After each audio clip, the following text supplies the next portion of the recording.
go. So Maui County is grateful for the opportunity to have Ms. Leslie Wilkins as the keynote speaker for this year's online career fair. Leslie has an extensive resume and offers her expertise from many years of working as the president and CEO of the Maui Economic Development Board and as chair of the Workforce Development Board, among other leadership roles. We are so happy to get her perspective on funding your workforce for the future. So take it away, Leslie. Thank you so much, Nico. And again, thank you everyone for joining and wanting to hear about federal programs that can be exciting. Yes, federal programs, exciting. We can put those terminology that together. So next slide, Nico. So I'm an economic developer, as Nico introduced me. So I'm going to give you some stats to give you a picture of the current economy on Maui, which will tell you why you as employers are not alone, that you cannot find any workers, why you're having to pay workers more, and why, sadly, we have an outmigration, brain drain, often called in Maui County right now, which is absolutely exacerbating the problem. So next slide. So this is 2020 data, but it has continued. It started in 2020 through July of 2022, which we're starting to see coming out of the pandemic closures. So the state of Hawaii lost 15,000 plus people. Maui County residents, about 2,100 plus, moved. And this is what can be tracked. This is not an exacting science. You'll hear Carl Bonham, our chief economist at UH, say that. And the reason that Maui County in particular is only showing about a 411 net decrease is not because we didn't have a lot of people exit. Our working class, our community, those of us that are workers, that is because we had this huge increase during the pandemic of a lot of remote workers from Silicon Valley found Maui a safe and pleasant place to work remotely because they can. We have higher income part-time residents that bought property and came to live here because they felt it was safer, because we were basically had some of the lowest infection rates during the pandemic. And of course, retirees. We've always been an attractive place for retirees, and we know it was the great retirement during the pandemic. People that could and were eligible for did retire.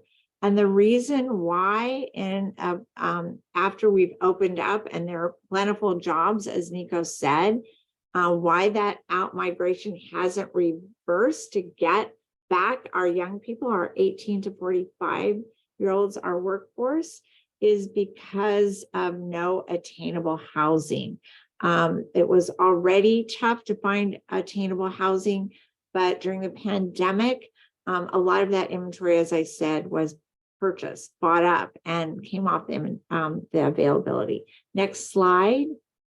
So this is our unemployment rate. You can see what happened as we closed in March of 2020. We went from, in March, early March numbers, the lowest unemployment rate in the nation in Maui County to the highest in a 2-week period. That's what that big spike is. Next slide. And you can see now in May of 23, you can see that we have returned. We are orange in the aggregate for Maui County at 2.5%. Again, reaching the lowest unemployment rate in the nation, lower than pre-pandemic low unemployment rates. So of course, higher for Molokai and Lanai. And we are lower than the state average at 2.6. Why we can't find people to hire for these beautiful jobs. Next slide. So per capita income, Maui has always been a little less than Oahu, mainly because of some of the more professional and technical jobs are on Oahu. But next slide. We don't have current data, but knowing that Maui has hovered about 2,500 per capita less, look at how income has risen. A lot of that is because we're needing to pay more for jobs, which quite frankly is a good thing because we know our cost of living is among the highest in the nation and not commensurate with our wages. So we are needing to obviously pay more. I will tell you that next slide. So, which is how our job counts are in Maui County. You can see the big green slice of the pie is leisure and hospitality. You add retail and wholesale trade, which is the light blue slide on the left. And then you add transportation, which is a dark blue side in the upper right about the 1 o'clock position, knowing that those jobs are all visitor dependent. Basically, so you know that our economy still needs diversification and balancing so that we can offer more career pathways to our young people to help bring them back home with more options. Next slide. And I think this is looking at housing. So housing skyrocketed the cost during the pandemic. As said, pre-pandemic, we already had some of the highest rates. Just to let you know that rental properties, what are available to rent long-term in Maui Nui, are 50% higher than what it costs to rent equivalent property in the Midwest, and almost 25% to 30% higher than even the coast, which we know have very high priced housing costs. So next slide. So an economics 101, and when there's no inventory, this is how the inventory has plummeted. The cost is going to go like that. It's a direct inverse. So next slide. We did hear that with that rising interest prices, yesterday, the Real Estate Association did put out a job report, housing report, and showing that the prices, the median prices for housing showed a big reduction from this time last year, but it's still very, very high, particularly on Maui. The median cost for condos is still up high, even in May of 2023. Next slide. This is a 22 slide, but it has not gone down as much to be commensurate with what our young people need to come back, those that had to leave when we closed the economy and their jobs were no longer open. So on that note, that's your economics 101 lesson from Emmy, courtesy of MEDB. So I'll quit showing statistical slides and introduce you to someone who's fabulous. And yes, he is from the University of Hawaii. Yes, he has a federal program. And yes, it is here to help you. I promise. I know we get all nervous when we hear about federal programs because, oh my gosh, the reporting burden that's on us. Oh my gosh, am I doing it correctly? Well, I have costs that are determined unallowable when I think they're very reasonable. And will I get audited? So I promise you, we're here to debunk these fears and to tell you that there are some amazing, I think, once in a generation federal programs that are here to really upskill your workforce, to give young people new training opportunities. It's not just for college goers. There are promising certificates out there that can help upskill you. So on that note, it is my honor to introduce Dr. Dan Durger. He is with the University of Hawaii. I like to say welcome home to Dan because he was there with P20 for several years, went to the continent and did some very prestigious jobs in higher education, but his heart is in education. And he returned to Hawaii to take on Director of Workforce Innovation at the University of Hawaii Community College System. And I believe is the new principal investigator of Good Jobs. Is that correct, Dan? That is correct. And he is going to share with you how Good Jobs can help you, the employer. Tomorrow, his colleague will be sharing how this is a win-win piece of federal legislation and a grant, a hard-won grant by the University of Hawaii that will also help job seekers. Dan? Great, thanks, Leslie. Leslie, that was perhaps the nicest introduction I've ever gotten. So thank you for that. That was like so kind of you. So thank you for that. And the things that Leslie was saying too about the parts of grants that are intimidating to people. It's like nobody on this call except for me has to worry about any of that. That's all being taken care of by the university. So all of the behind the scenes things the university is handling, and we're just hoping to be able to contribute for the residents of the state and also for our industry partners, just getting you the resources that you need. So I do want to share a little bit of information with you, and I'm going to share my screen now. Can everybody see that okay? Great. So Good Jobs Hawaii, as Leslie mentioned, is a federal grant, and we use the term Good Jobs Hawaii sort of as the umbrella term for all of the federal workforce development grants that are managed by the University of Hawaii Community College System. So as the Director of Workforce Innovation at the community colleges, part of my work portfolio is to manage these workforce grants. So the Good Jobs Challenge Grant, where Good Jobs Hawaii has taken its name, is the largest one of those grants, but we have several other workforce development grants that are already in motion, that have been in motion for a couple of years, that we're still working on, and have really set the groundwork, I think, for the success of Good Jobs Hawaii. So I guess, the place to start with it all is, well, what is a good job? When we say it's Good Jobs Hawaii, what do we really mean about a good job? And of course, these first two things are predictable. You would say, it pays well or provides good benefits.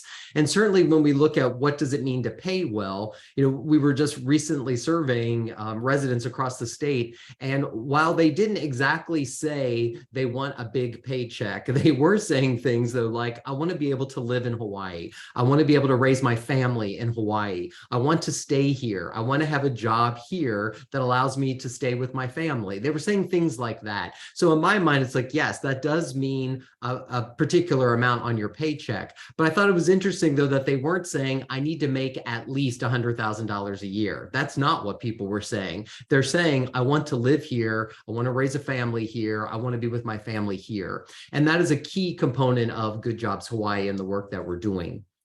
The last two things, though, again, not that they're surprising in any way, but it is the philosophy of the grant itself. We want to provide opportunities for people to have jobs that allow them to advance. We're very much involved in the pathway approach to things. So we want to see, and Leslie mentioned this too, not only what are the entry-level jobs on this pathway, but what are the things I can do to upskill myself along the entire pathway. And we're interested in working with individual people to figure out what their needs are and to help them with their individual goals, but also with the industry partners that are on this call right now to say, well, what are your goals for your current employees? Like, do you have a group of current employees who all need to be upskilled at the same time? And we would love to work with you to figure out, well, what are the skills that they need? How can we help you upskill them? A good example of that is we have people who have the CNA, the Certified Nursing Assistants, and their employer wanted to upskill all of them to LPN. So they had a closed cohort. They had 12 students who had their CNAs that they wanted to upskill to LPN. We had another employer, though, who had employees who were working in their facility doing other jobs that weren't really medical related, but they all wanted to be in the medical field and they wanted to actually get their CNA. So we did a closed cohort for them as well, where they took people who were doing, some of them were doing custodial work or they were doing food service work in the facility, but their real goal though was to be on the patient care side. So they took all of them and upskilled them and gave them a CNA and put them on that pathway. Now they could have an LPN, that could lead to an RN, that could lead to your BSN, it could lead to master's work. And actually, I will admit that healthcare and that nursing pathway is the most developed. It's very mature and developed, but we continue to work on that, especially at the tail end of it. How can we get more people into those higher end nursing jobs and those specialty nursing areas that are necessary across the state? And then the last piece here about having a job that makes you feel valued. I'm, as Leslie mentioned, I'm a lifelong educator, and a big reason why I went into education wasn't because I knew there was going to be a huge paycheck at the end of the day. I know what teachers make, but it was a job that really made me feel valued. It's what I loved about that job. Working with students and community members was was really important to me. So again, that's another piece of when we talk to people about the work that they're interested in doing, is asking them, what does make you feel valued? What are the areas that you might want to go into because of that? So that's just a little bit about the philosophy of Good Jobs Hawaii and about what we mean when we say a good job. And a couple other things about the grant itself. It is, as I said, it's a combination of workforce development grants that total about $35 million. Now, of course, we've already spent some of that $35 million, so because we've been doing this work. So right now we probably have about $20 million left. Still a massive amount of money to help people in the state of Hawaii. So it's for free skills trainings for the individual students and helping to place them on jobs, but also on the employer side, it's to incentivize hiring those people by helping you with money towards internships and full-time employment, which I'll talk about in a little bit here.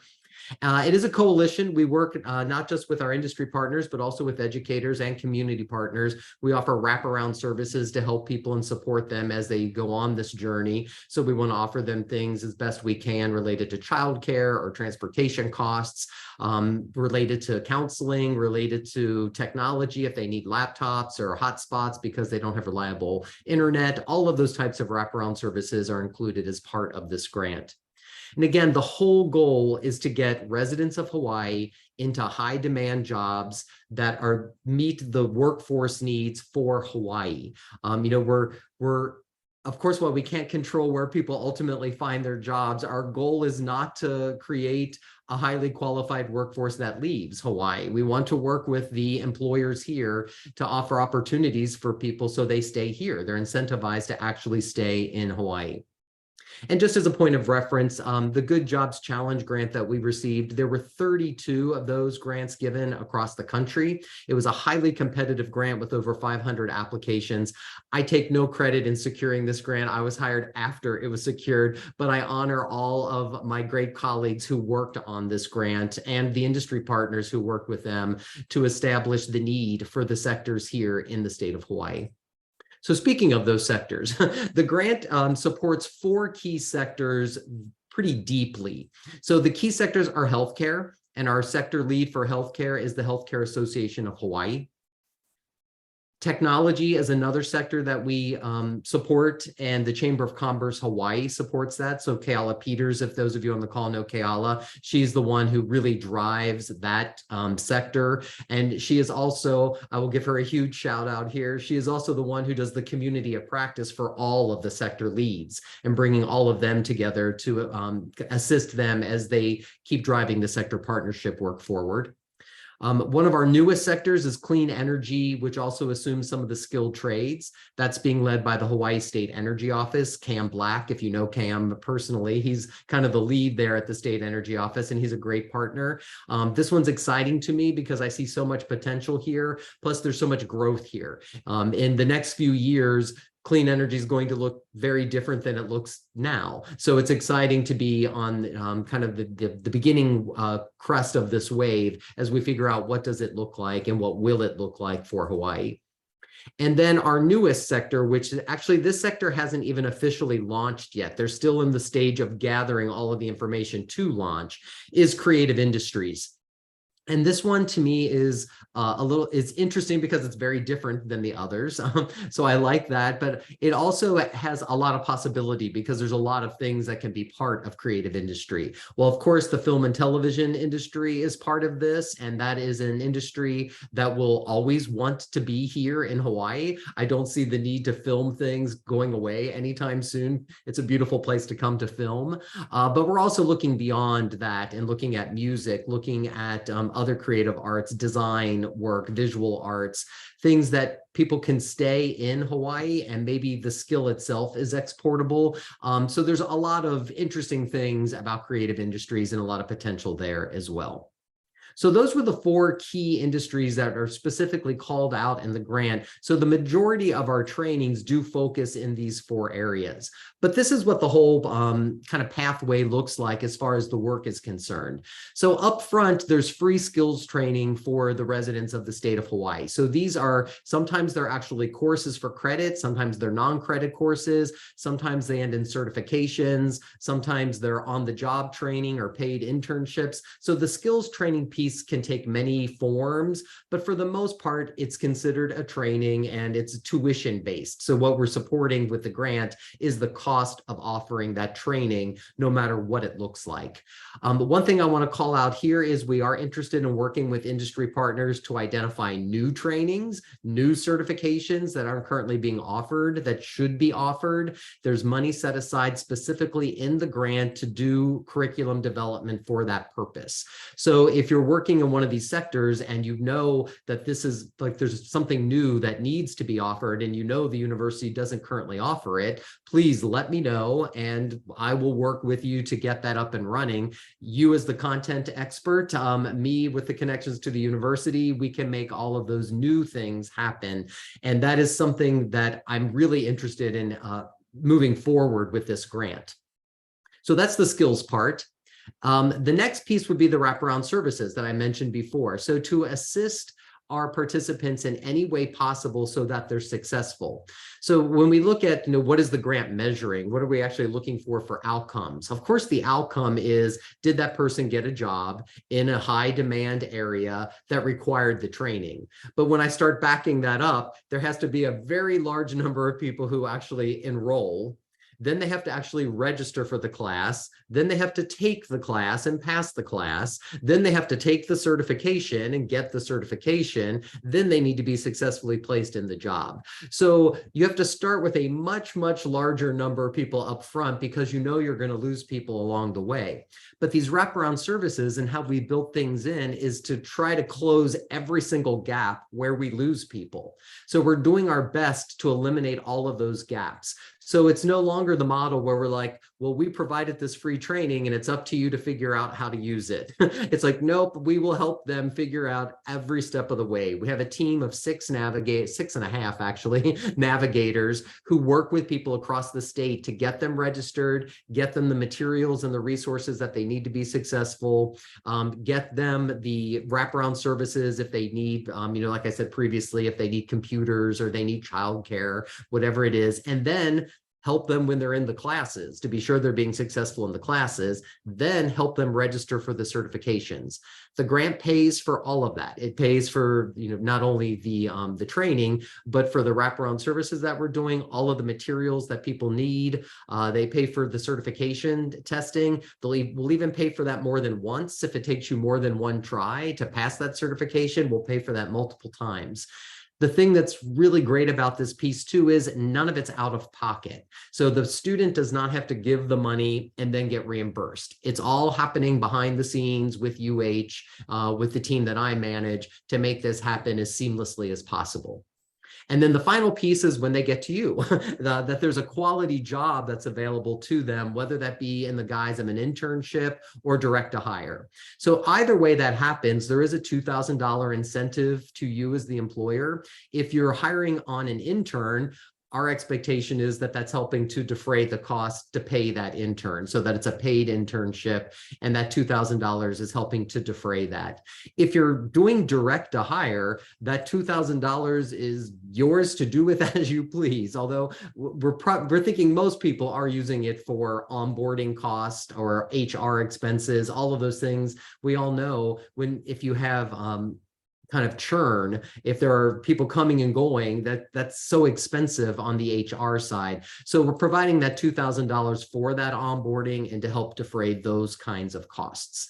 And that's a per participant fee that you would get. So if you took 2 interns, you would get $4,000. If you took 3, you would get $6,000. So it's not a one-time flat fee. It's per the person you would take on in an internship or hire.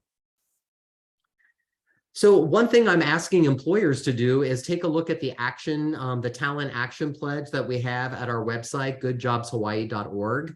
We're asking employers to sign the pledge or to sign off on the pledge saying that they're committed to these good jobs in Hawaii. And you can see there's different levels of commitment. So I know sometimes people get a little nervous when I say we're asking you to sign a pledge and to commit. It's like I'm asking people to commit at the level that they're comfortable committing, of course.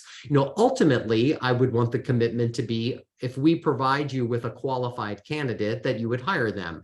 But I understand there's all different levels of commitment, especially that first one, to engage, to be part of the sector partnership, to let the sectors know what you do need, what is the skills sets and the certifications that you need workers to have to be successful at your work places, but also to be part of that collective action to create the talent. As opposed, Kayala has a really great saying where she said, we can no longer be consumers of talent, we have to co-create the talent. So, you know, to be involved in that process, to let us know at the university, what do we need to do?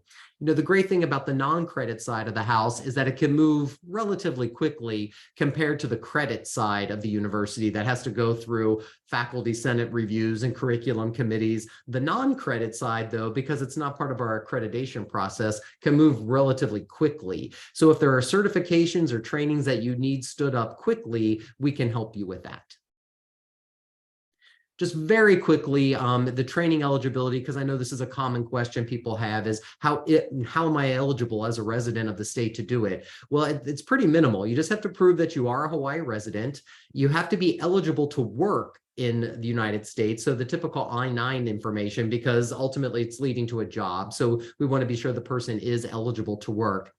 We're looking at people at least 16 years of age because we're dipping down slightly into our K-12 partnerships with seniors in high school. We don't dip any lower than that because we're looking for a job outcome within 6 months. So I know a junior isn't going to be working at a full-time job in 6 months because they're going to, hopefully they're finishing their senior year in high school. So we don't want to encourage them not to do that. But certainly our seniors who don't have college or post-secondary as an immediate plan might be interested in doing these trainings because they're leading right to full-time employment. And then, of course, you would need that diploma or a GED. So part of this program, too, is to help people to get their GED. If they don't have it, that we would pay for that and pay for all of the expenses that go along with taking the GED test as well. So if you have current employees or people you would like to hire who don't have a high school diploma or a GED, we can work with getting them that as well. Just to remind you again of the website, goodjobshawaii.org. This is just a screenshot of the most recent healthcare, like the top part. There are way more healthcare offerings than just the 6 that are on this screen grab. And starting in the fall, we'll have probably close to 100 different opportunities for students and trainings you can see across the top here in healthcare, technology, the skilled trades, clean energy, creative industries. So this fall, you'll see the most we've had. We launched Good Jobs in January of this year, and so far we've had more than 700 people enroll, which is great. We've had more than 330 actually complete, which is amazing because some of the trainings that people are enrolled in are a year-long training, so they're just in the middle of it right now. So far the numbers have been really great. The interest has been great. So we're very hopeful that we're going to stay on that track and we're going to be producing more and more qualified candidates for the positions that you have. Again, this is my requisite slide where I thank all of the people who have been helpful to us, and especially the US EDA, who are the major funder for this particular grant. And then just my contact information. Please feel free to reach out to me. If I don't know the answer, I of course will find it out for you. But for most of the things that you might have questions about, especially new trainings or what's being offered, I would be the contact person. So feel free to reach out to me. Happy to be back in touch with you.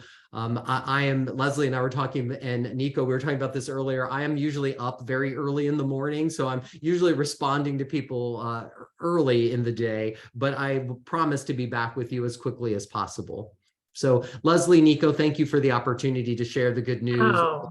Good Jobs Hawaii. And I'm sorry that I can't stay for questions right now, but if there are questions, please forward them to me and I'm happy to respond.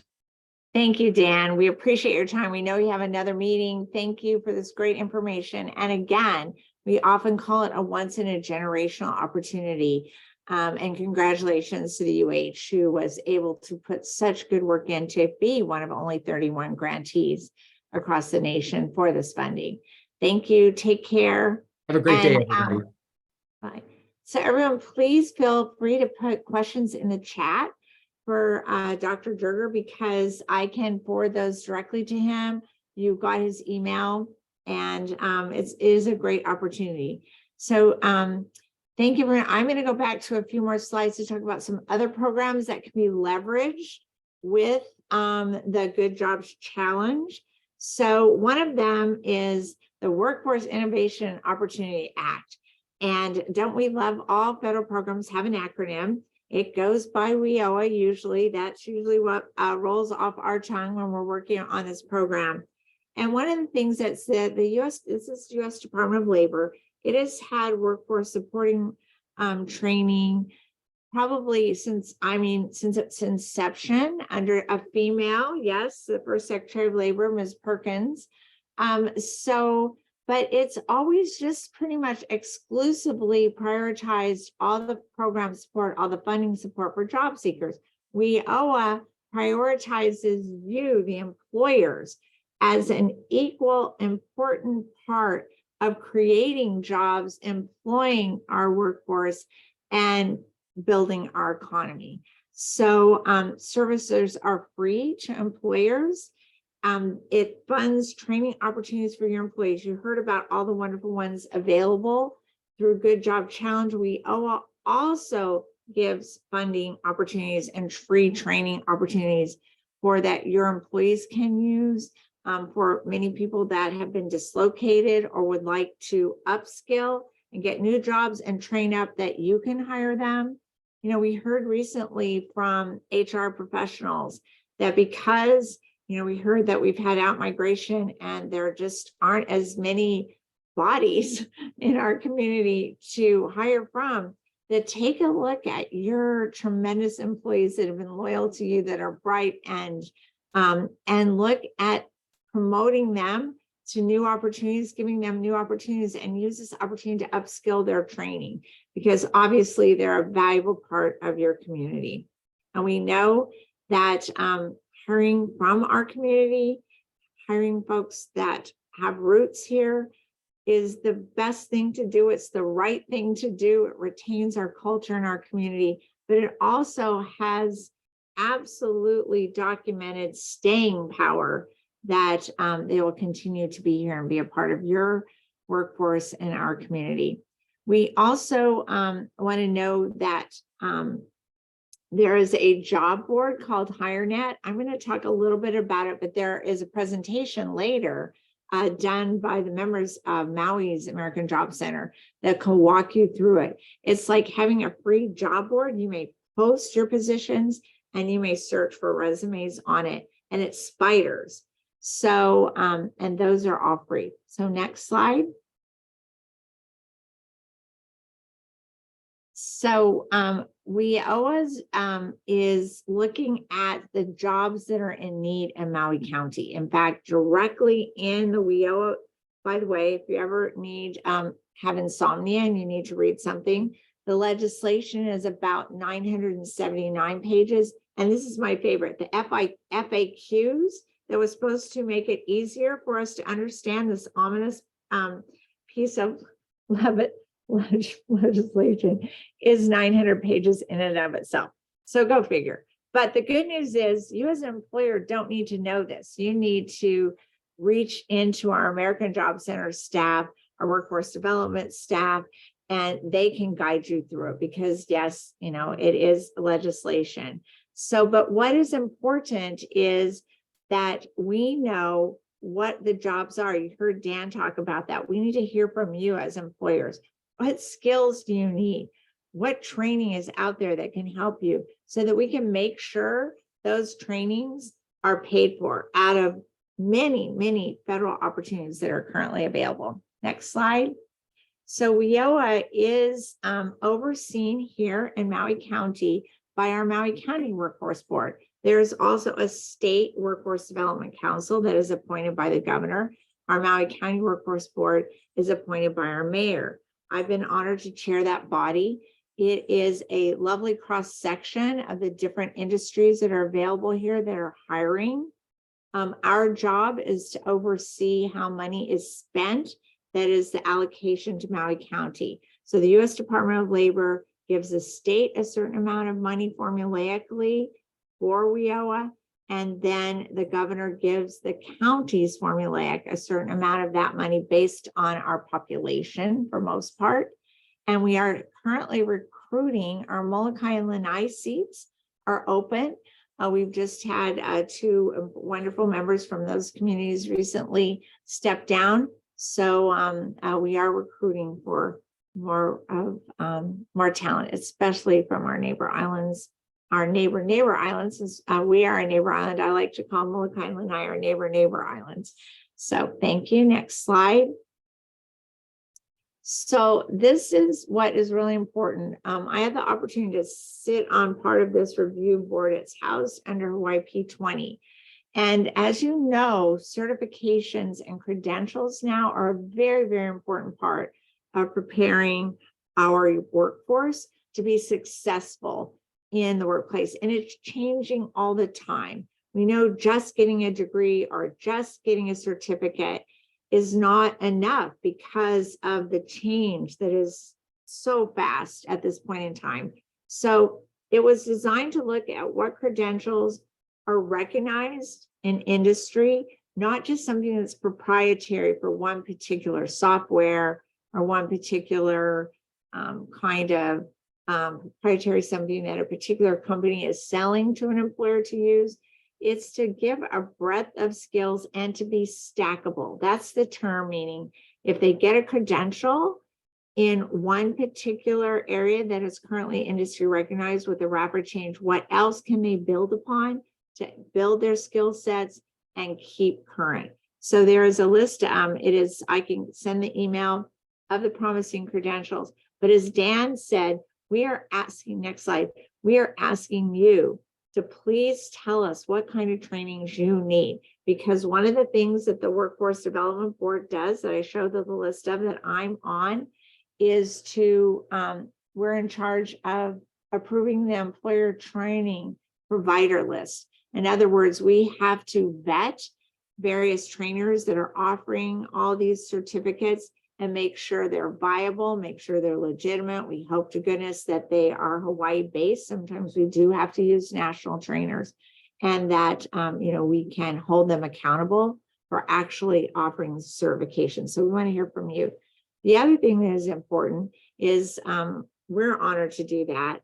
In the WEAL legislation, they asked that the local workforce board and the local community colleges, all of those that develop training and programs, look to the local county comprehensive economic development strategy. Another acronym says, this is required by the Economic Development Administration under the U.S. Department of Commerce, that every few years, we are required to go out to the community to hear from them. What is the strategy to grow our economy in areas that we want to grow it? And of course, what kind of workforce training and entrepreneurial skills are needed to advance those clusters in the economy?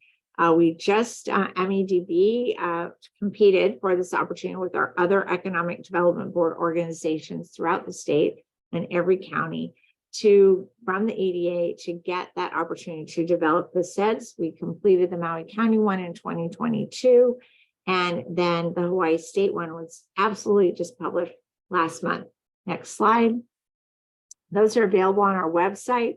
What's a SEDS? It's to develop a roadmap for our future, but with community engagement. We know how important it is to have the beautiful, diverse voices in our community representing the beautiful, diverse communities at the table when we talk about economic development. What is going to create economic prosperity for our residents? How is it equitable? Economic development for whom? Who has access to that? Our residents, our communities, so that all have the opportunity for shared economic prosperity. Next slide. And so these were the identified clusters. Cluster is an economic term, but it's used often with the term sector. I think we are more familiar with using the term sector. That means a particular, you saw Dan talk about the sectors where they're trying to provide training for at the University of Hawaii through Good Job Challenge, because we know there's a lot of need and growth in those sectors.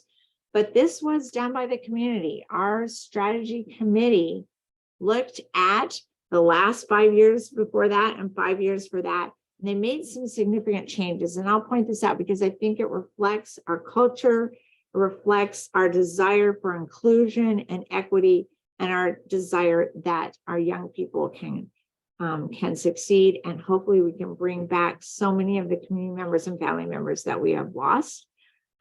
Agriculture, looking at ag as business and technology. What is the business and technology of ag? So it is a sustainable cluster or sector, because we do know that, with the loss of the large scale crop production, HCNS, the last in our community, it is a whole new sector that has a lot of challenges, but a lot of opportunities. They, rather than just calling construction, the construction sector, it was so important. It is called out as attainable housing and construction, because we know through every single business, every single sector in our economy, the barrier right now is attainable housing.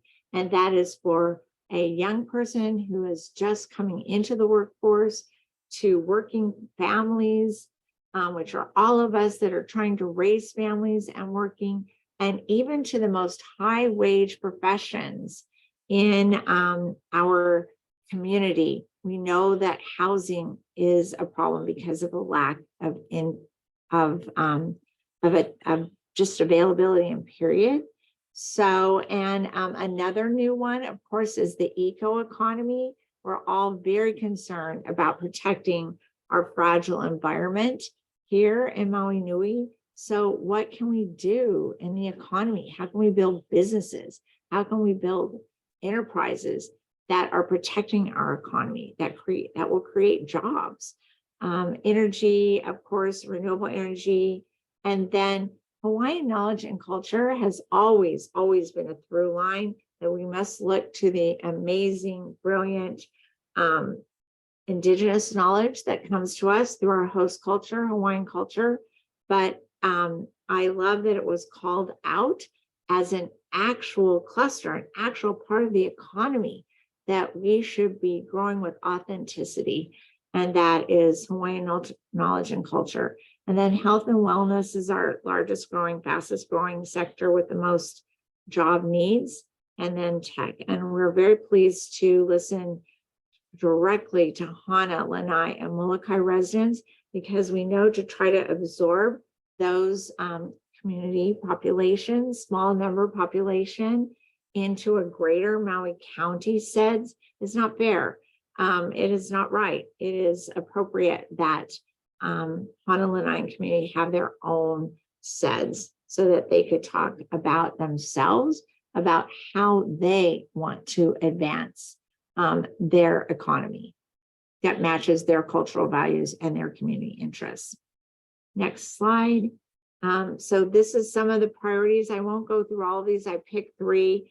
Healthcare and wellness is the largest growing. You heard Dan talk about needing to create those pathways, because some of those first jobs in healthcare and health and wellness are not that high paying and do not pay a living wage. So how do we create those pathways and incentivize and keep our young people in those pathways to some very high paying, very rewarding and meaningful jobs in the health and wellness? And there's such a myriad from X-ray technicians to phlebotomists to physicians and nurses. There are many, many opportunities, some with very advanced degrees and some with training and certificates. Next slide. Attainable housing, as we discussed, it's all about everyone working together, the government, philanthropy, economic developers, and developers working together to find solutions to incentivize and bring online quickly inventory of attainable, affordable, and workforce housing. And how do we work together? Next slide. And again, I thought this was so beautiful that this is in our Maui Nui SEDS, that Hawaiian knowledge and culture is identified as an economic sector that we're committed to, that will advance our economy, it will strengthen our community, and it will honor our host culture. Next slide. Each one of the clusters that were on the were on that front slide are in the SEDS. I think it's only about 200 pages. So it's a little lighter reading than the yellow federal legislation. But anyway, and then of course, energy. We know that we have a big start. We have some of the highest per capita rooftop solar in the nation. So we're definitely making a difference. But what is a concern of which we all need to work on is the equitable access to renewable energy. We know that a lot of people that can afford their own homes and could afford to invest in solar panels, are really enjoying a much lower rate of energy costs every month than those of us that are renters, those of us that can't afford to invest in renewable energy, and those of us that share other housing and that are in condominiums. Even folks that own their own condominiums can't often take advantage of it. So how do we move forward, continue to move to our clean energy goals of 100% renewal in 2045, not leaving people behind, not making an inequitable disbursement of where those clean energy assets are and who gets to benefit? How do we all benefit? Next slide. And so for the employers in the room, in our Zoom room, I just want to make sure that you know where this is, because my segue is into the leaders in the Maui American Job Center. They're next up under Chantel Rowland. The American Job Center is in the beautiful new county facility known as the County of Maui Service Center. It is on the second floor. It's also a resource center for businesses, starting your business, how to take advantage of opportunities for being a business. So you as employers, this is your home too. You are welcome there, along with our job seekers. And we have an incredibly trained staff that is there that can navigate all of these federal regulations for you. They're there to listen, hear, and their specialization with whether it's good jobs, whether it's WIOA, whether it's HANA pathways, whether you're trying to hire our veterans, whether you would like to make a space in your employment for those that have disabilities. We have opportunities to help you have a beautifully diverse, trained, and skilled workforce to grow your business. And it is all at Maui's American Job Center. So please go check it out. Next slide. You're going to get a more detailed review of this. This is HireNet. This is the state of Hawaii's contracted out job board. Again, as I mentioned, please get your needs on HireNet and please use it to peruse the resumes that are out there. It is a very robust database. And as I mentioned, it is not just dependent on you and other businesses putting in jobs. It's not just dependent on our job seekers putting in their resumes, because it spiders from all the major national job boards to have you have a broad look at potential candidates. Next slide is also HireNet. And again, it also gives some labor market conditions. And I didn't want to be depressing in my first slides because, I did say, but I just was trying to set the point that the entire nation and is of great concern because of the great resignation during COVID, the great retirement. Look at all the big companies that incentivize if you're eligible for retirement to take requirement. And I'm a baby boomer. And let's just face it, millennials, Gen Z, Gen X, there are a lot less of them. So just the demographic numbers mean, and then the tragedy, sadness of the out-migration of our young people and of so many families that are continuing to leave. I know all of us have neighbors, friends, family members, coworkers whose families have decided that economic opportunities are stronger back to the continent. or to the continent. So it is, we know that home growing our own and continuing to create opportunities is the best way to have a skilled workforce, to build an entrepreneurial spirit, because homegrown talent is what we need to solve our future issues, challenges, and secure our opportunities. And that's, I think, all I have to say. My next slide was, I was going to try to do something good job challenge before I had Dan confirm that he moved a meeting so that he, the expert, the principal investigator of the entire program, could speak to us. So that's all I have. I think the next slide might be a mahalo, or this could be just the last slide. So if you want to just open it up so I can see everyone, I'd love to take questions. And you can put questions in the chat. And I'm really excited for you to have the opportunity to meet the leadership team at our American Job Center. They can go into detail of how these programs can help you, and they're way more knowledgeable than I am. Any questions? Hi, Chantel. No questions, but thank you, Leslie. And I just asked that we put Dr. Dan's email in the chat for those who missed that part. But thank you, Rhonda, for putting that in there.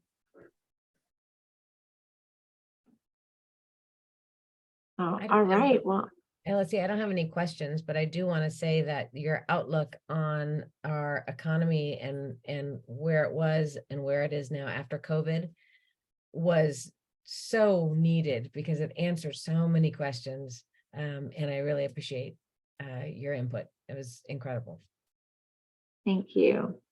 Well, we just have to, that's what drives us every day at MEDB, is how do we continue to create opportunities to keep our young people home and bring them back home?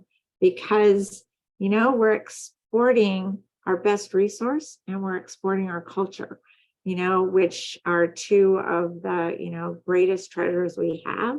So I'm optimistic that with everyone, looking at the lessons learned through the horrible COVID pandemic, this incredible infusion of funding for training and education, and to help our businesses and employers train up and help, even if you're hiring a new intern for the first time that may not have all the skills you want, giving them a chance because somebody else is going to help pay for them and train them.